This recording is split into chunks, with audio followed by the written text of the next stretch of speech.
महान पुस्तक। राजा कृष्णदेव राय के दरबार में अक्सर ज्ञानी विद्वान पंडितों के मध्य विभिन्न विषयों पर चर्चा हुआ करती थी। समय समय पर विभिन्न राज्यों से भी विद्वान पुरुष दरबार में आते और अपने ज्ञान का परिचय देते थे। राजा भी उनके आवभगत और सम्मान में कोई कसर नहीं छोड़ते थे।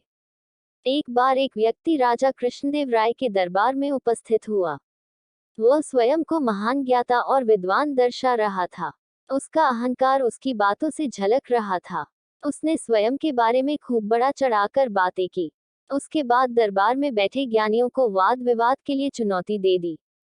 उसकी बड़ी चढ़ी बातों से सभी दरबारी सहम गए थे। अपमान के डर से किसी भी दरबारी ने उसके साथ वाद विवाद की चुनौती स्वीकार नहीं की। ऐसा में राजा ने तेनालीराम की ओर देखा तो तेनालीराम अपने स्थान से उठा खड़ा हुआ। वह विद्वान को प्रणाम करते हुए बोला, महाशय, मैं आपके साथ वाद विवाद के लिए तैयार हूँ। कल ठीक इसी समय मैं आपसे राजदरबार में भेंट करता हूँ। अगले दिन पूरा राजदरबार भरा हुआ था। विद्वान पुरुष अपने स्थान पर पहले ही पहुंच चुका था। बस सबको तेनालीराम की प्रतीक्षा थी। कुछ ही देर में सबकी प्रतीक्षा समाप्त हुई और तेनालीराम दरबार में उपस्थित हुआ।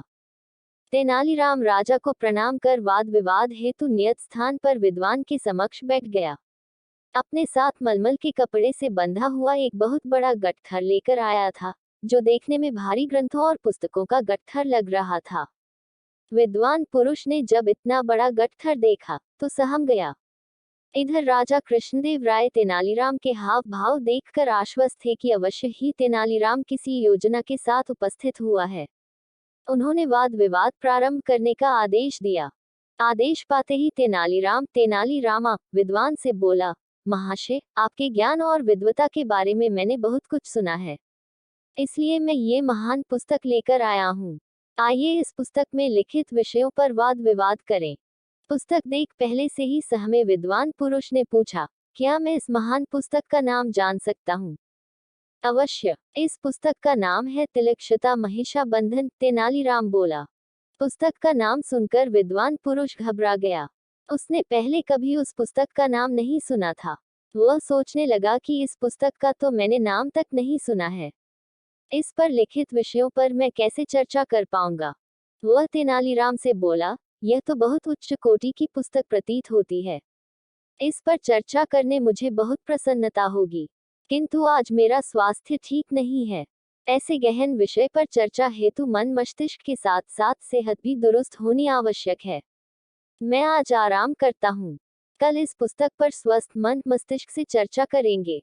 तेनालीराम मान गया। अगले दिन वह नियत समय पर अपना गट्ठर लिए पुनः राज दरबार में पहुंचा, किंतु विद्वान पुरुष का कोई अता पता नहीं था। बहुत देर प्रतीक्षा करने के बाद भी वह उपस्थित नहीं हुआ।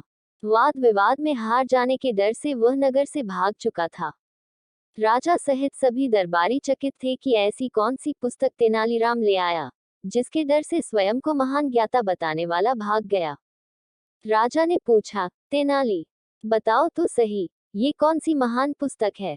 मैंने भी आज से पहले कभी इस पुस्तक का नाम नहीं सुना है। तेनालीराम मुस्कुराते हुए बोला, महाराज, यह कोई महान पुस्तक नहीं है। मैंने ही इसका नाम तिलकशता महिषाबंधन रख दिया है। इसका अर्थ तो बताओ तेनाली।